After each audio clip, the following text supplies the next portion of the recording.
Hi friend, welcome all to my educational channel Math A to Z.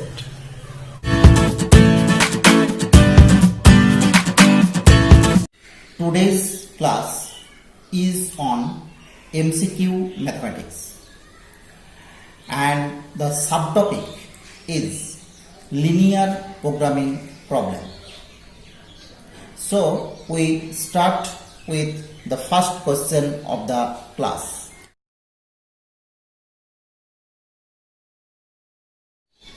In this question, here we have to find the value of alpha and beta, and it is given that the problem has infinite number of solutions.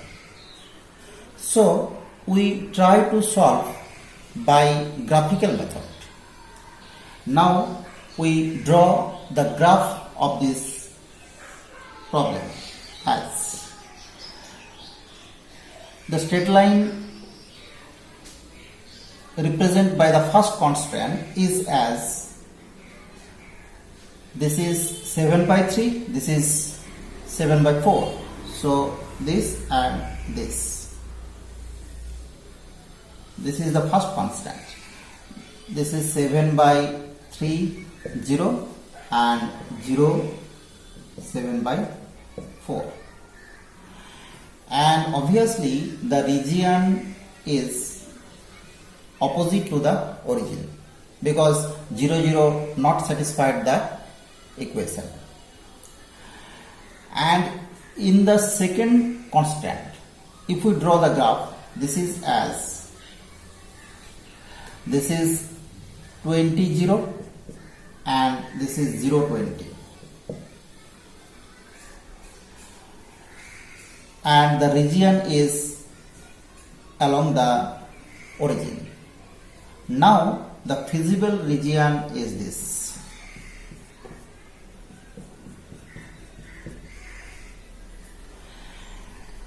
And here the problem is maximize z equal to alpha x plus beta y.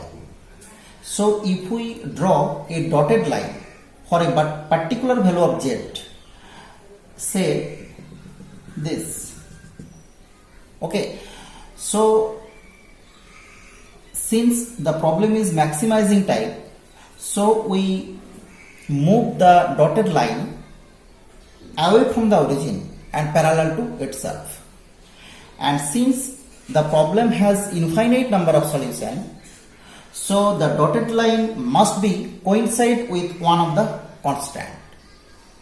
So here is only one constant. This is x plus y equal to 20. And if alpha x plus beta y, this is equal to z, is coincide with x plus y equal to 20, then we must have alpha equal to beta. Otherwise this line and this line will not parallel.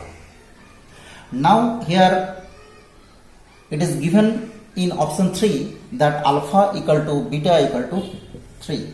So the option 3 must be correct. And in all the other options there is different value of alpha and beta.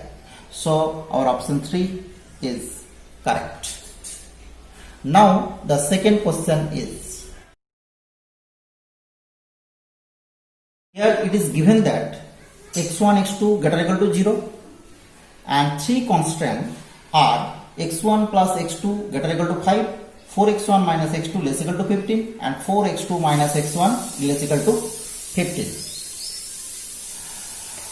15. Now here two statements are given.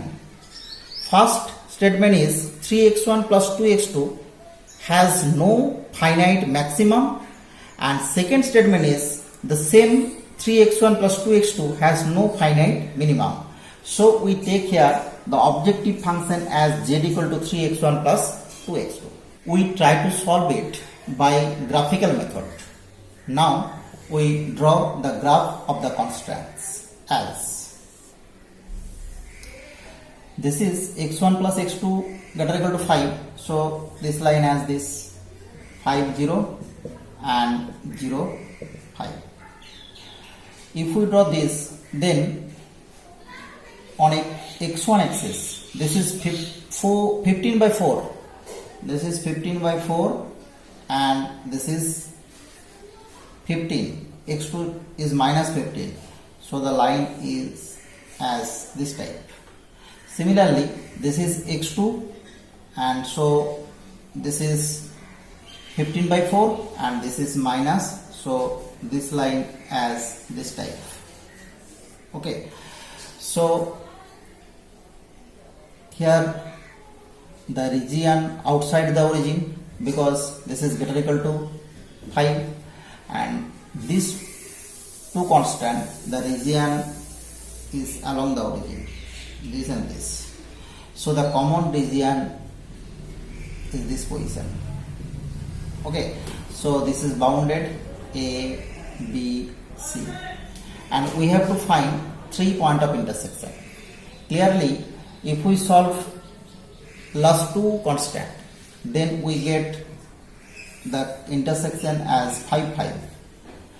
And if we solve first and second, then we get, this is x2, x2 cancel, this is 5x1 is equal to 20, that is 4, 4, 0. Okay, and if we solve this and this, then this is x1, x1 cancel, that is x2 is 4, so this is 1, 4. Now we make a table, vertex A, vertex B, vertex here, vertex A, B, C, and here x, y, and this is z. Now for the vertex A, this is 4, 1, 4, 1. So we put 4 and 1 here, we get 12 and 2, that is 14. If we take 5, 5, then we get 15 and 10, that is 25, 5, 5. And if we put 1, 4, then we get, this is 3 and this is 8, that is 11.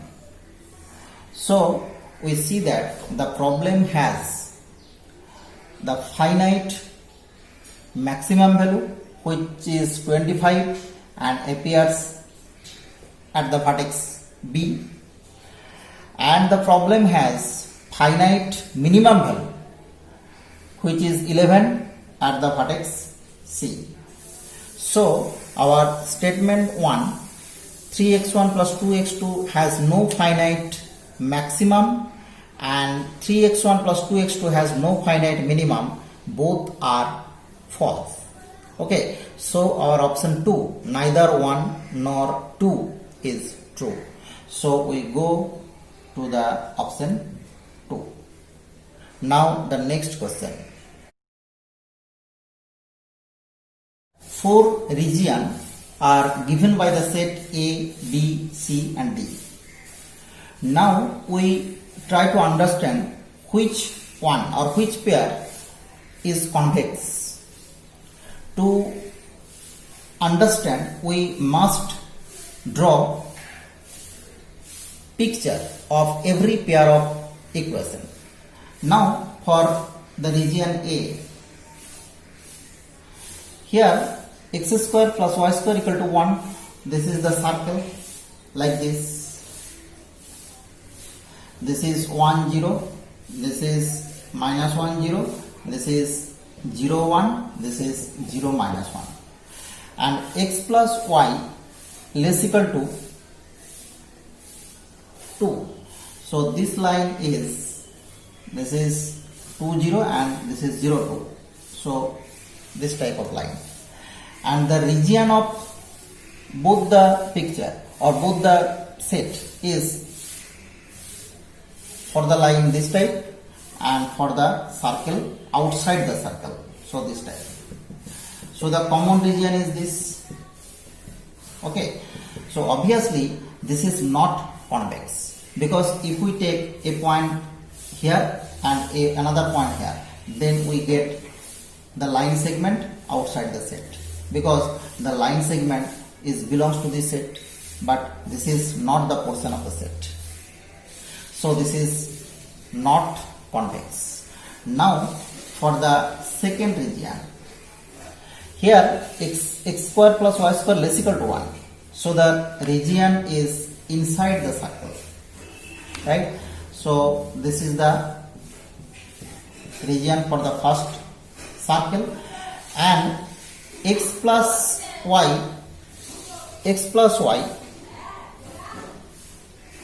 sorry, we write the second option is wrong. Here this is less equal to x plus y less equal to 2. So this region is also along the origin. So if we draw this region, then we see that double line appear only on the circular region. Okay, so this is the region B. Obviously this is convex set, because we know that the circle is a convex set. Or if we test by taking any 2 points on the circle, then the line segment joining these 2 points must belongs to the circle. So this is convex set. So this option is correct. Now if we take C, then x square plus y square greater equal to 1. So this is the outside, and x plus y greater equal to 2. So this is away from the origin. So this is outside and this is away from the origin. So here the region like this type is the region. Okay, this is the common region of both the geometric figure. So obviously this is unbounded convex region. So this is also correct option. And if we take this term, if we take D, then here the region only the circumference of the circle, and this is less equal to 2. So the common region is also only the circumference, and we know that only the circumference of the region is not a convex set, because if we take here a point and another point is here, so line segment joining this point is not lies only on the circumference of the circle. So this is also not a convex set. So our correct option is B, C, and it is here given in option 2. So we go to the option 2. Okay, so the next question.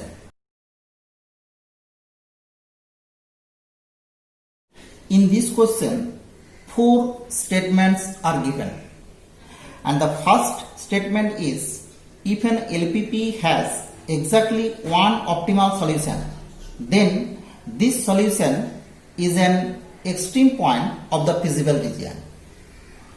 And this is obviously correct option, since we know that any optimal solution of an LPP must correspond to an basic feasible solution, and also we know that any basic feasible solution corresponds to an extreme point of the feasible region. So by 2 theorem we say that optimal solution must correspond with an extreme point of the feasible region. So 1 is correct. Now statement 2, an LPP either is infeasible or has at least one optimal solution. No, this is not correct, because we know that an LPP may have an unbounded solution. Okay, so this is wrong. And option 3, an LPP can have exactly 2 optimal solutions. No, because we know that if an LPP have more than one solution, then it has infinitely many solutions. So this is also wrong option or wrong statement. And the option 4 is, a feasible LPP has an optimal solution or unbounded solution, right? Because if an LPP has a feasible region, then it has a solution, either optimal solution or it has unbounded solution. Okay, so option 1 is correct and option 4 is correct. So our option 4, here it is given that only 1 and 4 correct.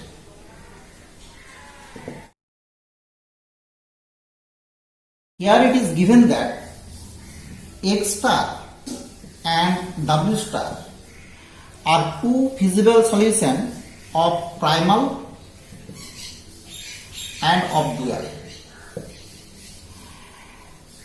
And also it is say that primal is maximizing type and dual obviously is minimizing type. And primal objective function is Cx and dual objective function is B transpose W. Okay, and here 4 options given. We know from weak duality theorem.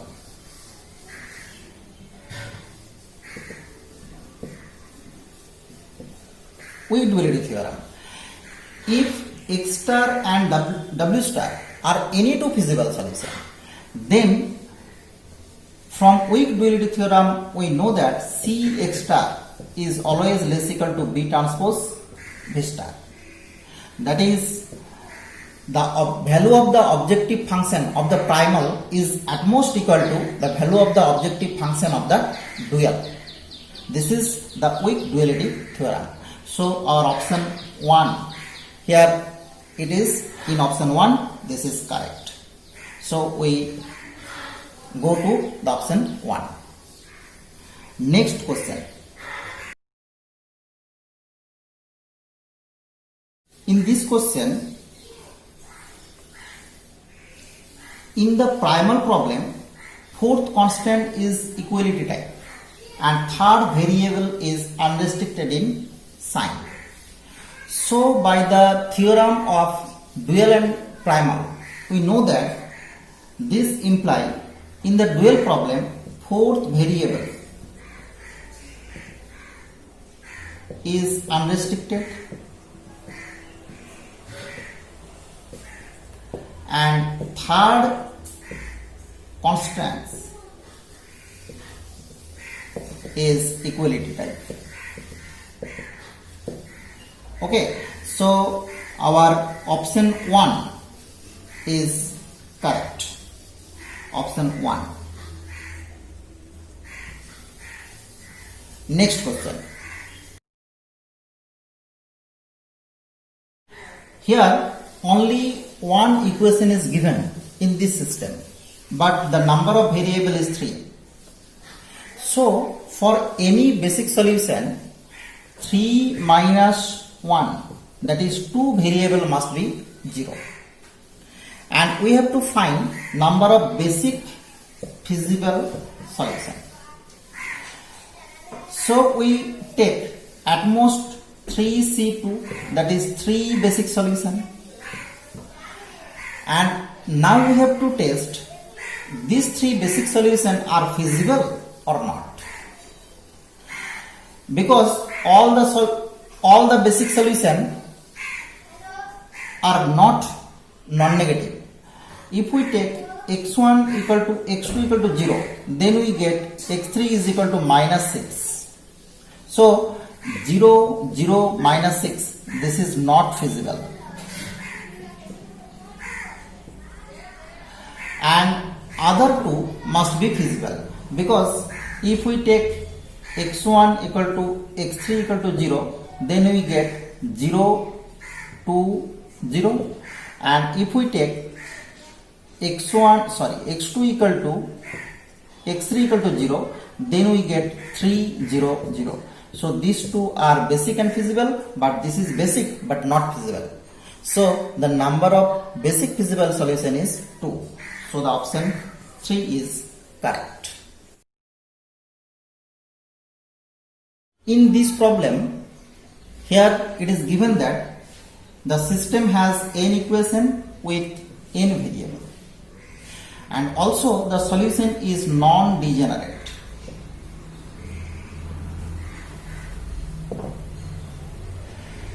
Now to solve or to find the non-degenerate basic solution, we must have n minus m variable is equal to 0 and m variable is non-zero, is equal to non-zero, because if at least one of this basic variable, this basic m variable be 0, then the solution be degenerate. But here it is given that this is non-degenerate. So this variable must be non-zero and this must be 0 for the basic solution. So our option 2 is correct. M non-zero variable and n minus m 0 variable. Option 2. In general transportation problem, we know that the capacity of the origin OI is AI and demand of the destination DJ is BJ, and the cost of transporting is Cij. This is also a finite quantity, and we allocate here an amount Xij which is equal to minimum of AI Bj, where AI and Bj are both finite, because the capacity of any origin must be finite and demand of any destination is also be finite. So we have to say Xij is equal to less equal to max of AI Bj. So this is less equal to a finite number. Obviously this is greater equal to 0, because there cannot allocate any negative number. And for the transportation problem, the objective function like this, z is equal to double summation Cij Xij. Okay, here this is finite because of this condition, and this is the cost of transportation. This is always finite in practical situation or in real problem. So this product is also finite and bounded must be. So the sum is also finite and bounded. So we say that the transportation problem, the solution is always bounded. Solution is always bounded. That is, the option 2 is correct. The solution is never unbounded. Option 2. Here two problems are given. First is the primal and the second is the dual. Also, for the primal problem, X star is any feasible solution, and for the dual problem, V star is also the feasible solution. Then by weak law of duality or weak theorem of duality, we say that, or we know that Cx star less equal to B transpose B star, and if there be any feasible solution such that Cx star is equal to B transpose V star for both the problem, then this is the optimal value of the primal and this is the optimal value of the dual, and this is the statement of fundamental theorem of duality. So the first option, option 1 is correct here. It is given that a transportation problem, the constants are as summation Xij less equal to Ai and summation Xij less equal to Bj, and this is I equal to 1 to m, this is j equal to 1 to n. And in transportation problem, we know that this is the origin constant and this is the destination constant, and here is m origin constants I equal to 1 2 dot dot m, and here is n destination constant 1 to n. And we know that for any origin the capacity is fixed or it is an exact amount, so it must be equal to type. Similarly, the demand is also an exact amount, so this is also must be equal to Bj. So our option 1, both 1 and 2 are strictly equality, are obviously correct. So our option 1 is correct here. Here we have to find the minimum transportation cost of the transportation problem.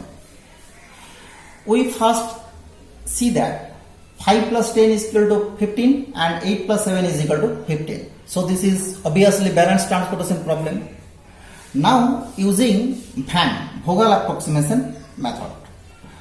To using VAM, we first calculate the penalties. This is the penalty 1, this is 1, this is 0 and this is 2.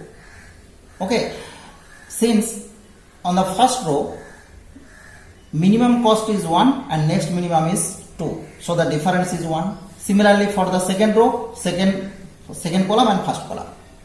Now the algorithm of VAM says that we first allocate on that row or on that column in which the most penalty appears. Here is 2 be the most penalties, and we see that 1 is the minimum cost of this column. So we allocate maximum amount here. Here the capacity is 5, demand is 8. So we allocate 5 here. Now the row is exhausted. And here only remains 1 row but 2 column. Okay, so we allocate here, this is 3, allocate here 3 and this is 7. Now by using UV method, we find UI and Vj. And here the maximum number of allocation appears in the second row or in the first column. So we take U2.